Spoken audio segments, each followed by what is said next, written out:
um homem de 19 anos foi acusado de assassinato, após, segundo as autoridades, ultrapassar 112 km por hora e causar um acidente com 12 carros que matou 2 pessoas em Las Vegas. Aqui, não só a evidência pode surpreender, mas também a defesa e o histórico criminal. Bem-vindo ao Sidebar, apresentado pelo Law and Crime. Eu sou Jesse Weber. Não é surpreendente o bastante que um homem de 19 anos tenha sido acusado criminalmente em conexão com um engavetamento envolvendo 12 carros em Las Vegas. Mas é o passado aparente dele que agora está levantando muita preocupação também, além de uma possível defesa que ele pode apresentar. Estamos falando de José Gutiérrez. Ele é acusado de acelerar até 114 km por hora em uma linha quase reta, segundo as autoridades, em uma área onde o limite era de 72 km por hora e colidir com carros parados no sinal vermelho. No dia 18 de novembro, por volta das 15h29, sua namorada grávida, Adeline Duran Rincon, de 20 anos, e outro motorista, Edward Garcia, de 38 anos, morreram. Eles morreram no local. Outra vítima teve que ser levada imediatamente ao hospital após sofrer ferimentos com risco de vida. Aliás, aparentemente o promotor local indicou que não há evidências de que Gutiérrez tentou parar. Na verdade, o promotor do condado de Clark, Steve Wolfson, disse, abre aspas, acreditamos, com base em todas as evidências até agora, incluindo um vídeo muito descritivo, que suas ações foram intencionais.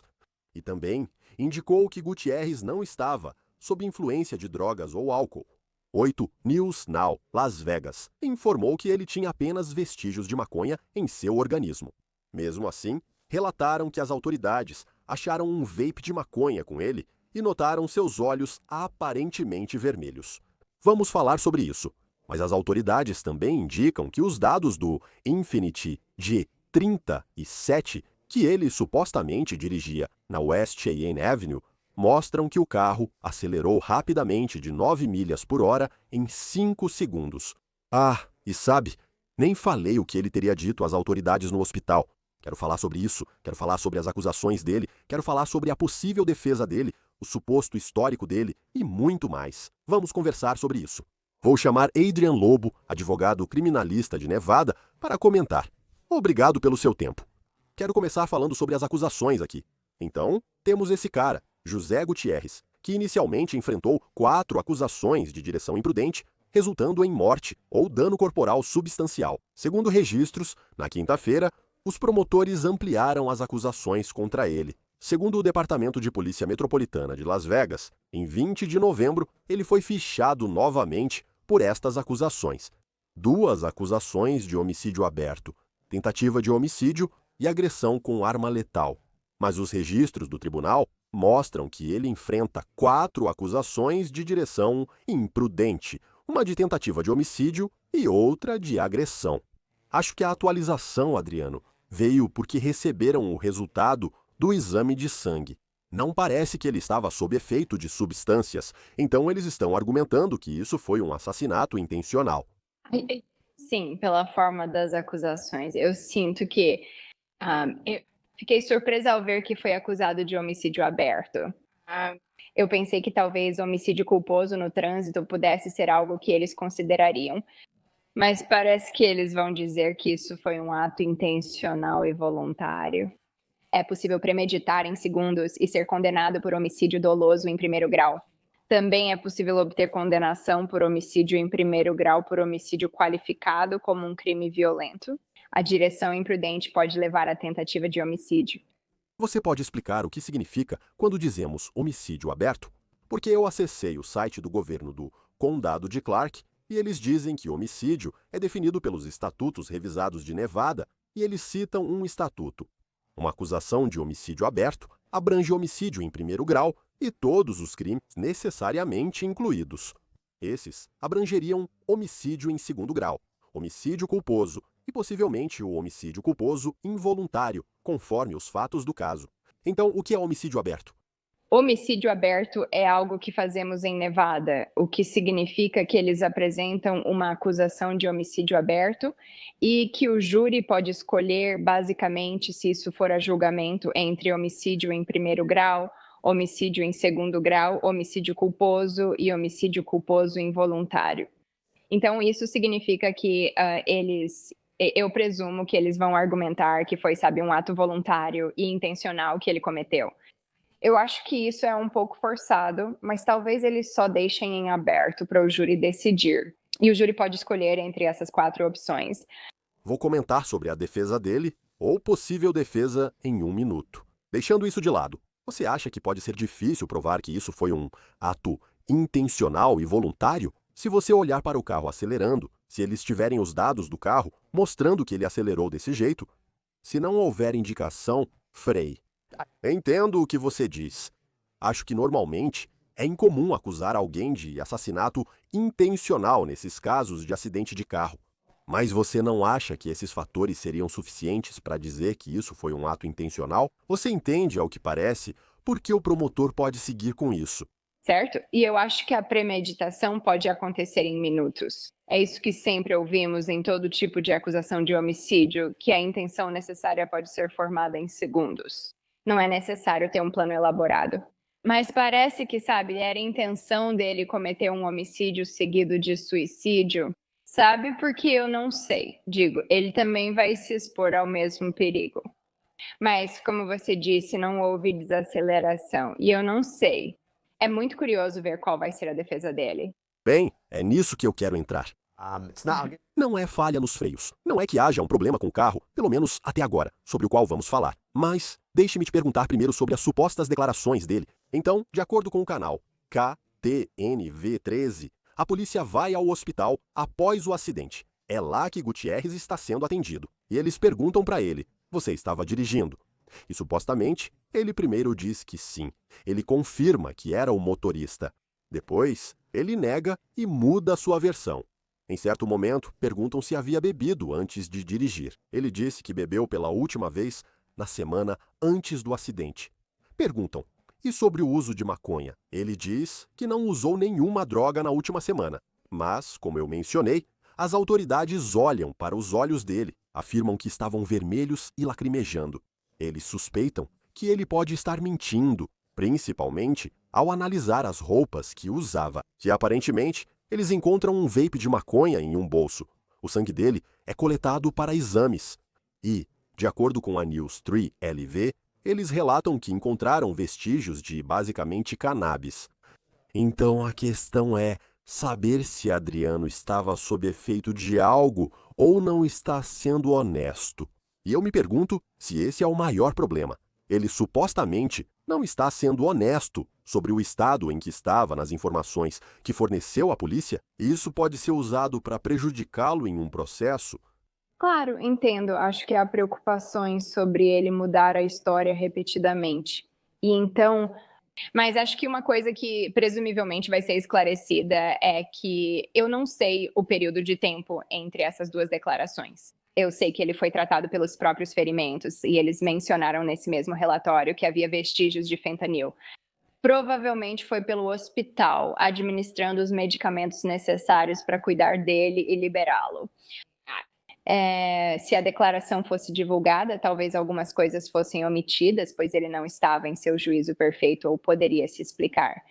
Isso realmente depende, assim, em primeiro lugar, do que ele foi tratado e da medicação que ele recebeu. E ele estava realmente em pleno juízo para fazer sentido, a ponto de a polícia nem precisar questioná-lo se ele estava totalmente fora de si, confuso e com fentanil no organismo. E eu vou te dizer, também houve mais más notícias para ele. E olha, você levanta um bom ponto sobre se as declarações dele eram, sabe, a legitimidade das declarações dele e se, ou como, ele foi interrogado.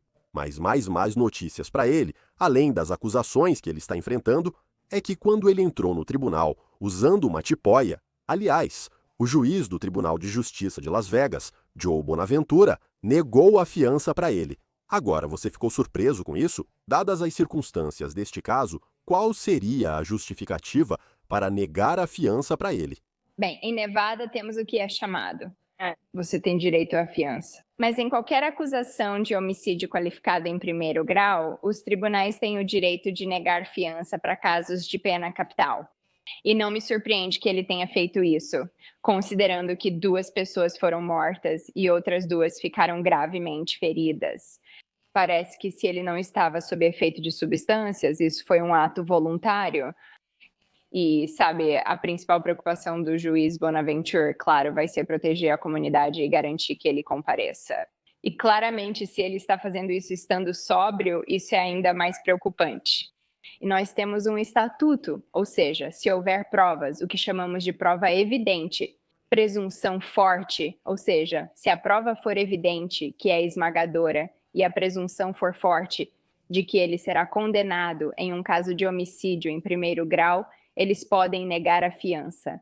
Eu preciso te perguntar sobre essa possível defesa. Então, Gutierrez aparentemente disse à polícia que sofre de convulsões não tratadas.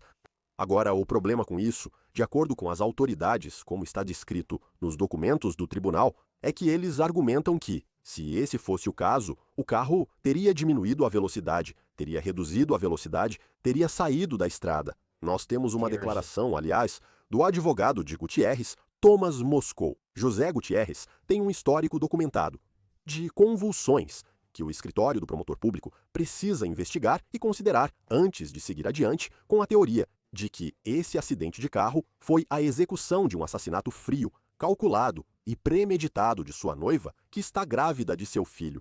Meu escritório está reunindo os registros médicos. Adriano, o que acha? Como eles poderiam provar isso? Bem, é interessante, né? Porque se existirem registros médicos, e eu conheço o Tomás Muscal e tenho certeza de que ele vai reuni-los, então qualquer tipo de episódio médico que tenha sido documentado vai ser muito útil nesse caso.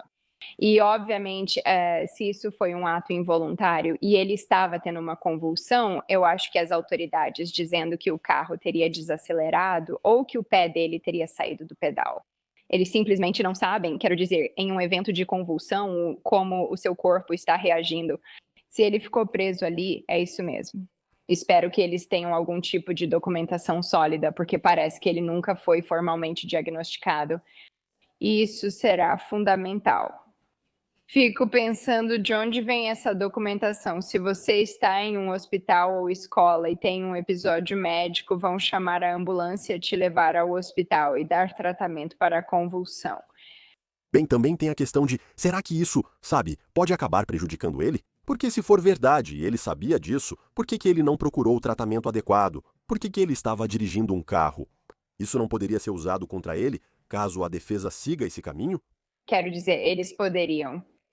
Por que ele não foi tratado? Acho que muitos fatores. Primeiro, não conheço o histórico do senhor Guterres. E se ele era alguém que tinha acesso a um bom atendimento médico, se ele tinha seguro, se ele sequer sabia o que era isso, eu não sei qual é o nível de escolaridade ou de sofisticação dele. E se algo não é diagnosticado nem tratado tradicionalmente também em, sabe, comunidades de pessoas negras ou pardas, não costumam ir ao médico rapidamente e nem sempre sabem o que é aquilo necessariamente. Então, acho que isso também precisa ser explorado e desenvolvido. Eu não digo que seja ignorância, mas se você não sabe, como pode ser responsabilizado? Mas ele sabia que havia algo errado com esses episódios. Entendo o seu ponto. Sim, é uma defesa interessante, eu acho. Mas isso reduziria a acusação de homicídio? Seria tipo, isso foi um acidente, não homicídio, nem tentativa, nem direção imprudente. O objetivo é funcionar como uma defesa afirmativa? Ele não pode ser acusado, ou isso serve para reduzir a acusação? Acho que é para reduzir a acusação. E, por exemplo, se essa documentação for sólida e o senhor Moscou puder apresentar isso ao escritório do promotor, possivelmente haverá algum tipo de negociação que eu esperaria para um homicídio culposo, se isso for uma possibilidade. Ou seja, isso significa que foi um ato sobre o qual ele não tinha controle. Talvez seja um homicídio culposo, talvez isso seja usado para negociar e reduzir a acusação, assim ele não precisaria ir a julgamento. Mas eu acho que é forçar a barra. Assim como o senhor Moscou disse, Pensar que ele tinha um plano de atravessar um cruzamento com a namorada dele, que está grávida, e não havia sinais de que ele queria se livrar dela e da criança. Parece um grande exagero pensar que ele estaria disposto a fazer isso sem algum tipo de motivo. Quero perguntar sobre o passado dele e como isso pode influenciar esse caso de alguma forma. Primeiro, as autoridades dizem que os registros do Departamento de Veículos Motorizados mostram que ele não estava dirigindo um carro registrado em seu nome durante o acidente. Na verdade, ele estava... Era um carro registrado no nome da mãe da namorada dele. A namorada morreu na colisão. Agora podem comentar. É estranho ele estar dirigindo esse carro. Bem, vamos explorar isso um pouco, porque talvez não saibamos as circunstâncias exatas de por que ele aparentemente estava dirigindo aquele carro. Mas aqui está o que sabemos. De acordo com uma reportagem da KTNV Canal 13, registros do tribunal mostram que ele recebeu uma multa por excesso de velocidade no mês passado, depois de estar a 84 km por hora, em uma zona de 56 km por hora. 8 News Now informou que ele disse ao policial que o parou. Esse é o carro da minha namorada. O policial multou ele em $150 e ele deveria ir ao tribunal em janeiro para pagar. Em setembro, ele foi acusado de bater em uma mulher idosa. O filho da mulher disse à KTNV que Gutierrez bateu no carro da mãe após supostamente avançar um sinal de pare, destruindo o veículo dela. Segundo o filho, ela precisa fazer fisioterapia. O filho disse, abre aspas, ela nunca nem levou uma multa ou se envolveu em um acidente. Ela faz fisioterapia e caminha no parque, mas não é igual. Eu disse para ele que já estive nesse tipo de situação antes. Pequenas batidas, elas acontecem. Por favor, vá com calma e dirija com cuidado daqui para frente, porque da próxima vez pode realmente afetar alguém. Após esse novo acidente fatal, o filho pediu aos legisladores de Nevada políticas mais rígidas para reincidentes em infrações de trânsito. Em abril, Gutierrez foi preso por supostamente intimidar um agente que atendeu uma ocorrência envolvendo uma mulher que alegava ter sido atacada por um homem. E segundo relatos, Gutierrez disse a esse agente, eu vou te atirar e vou te matar. A IT News divulgou mais detalhes, informando que há um vídeo mostrando Gutierrez supostamente correndo até o agente e dizendo, qual é, otário? E eu vou atirar em você. Você tem aparentes membros da família que estavam por perto. Os policiais o forçam ao chão, algemam ele e o prendem. Nesse momento, Gutierrez teria dito que a namorada estava com outro homem, chegando a usar um insulto racial.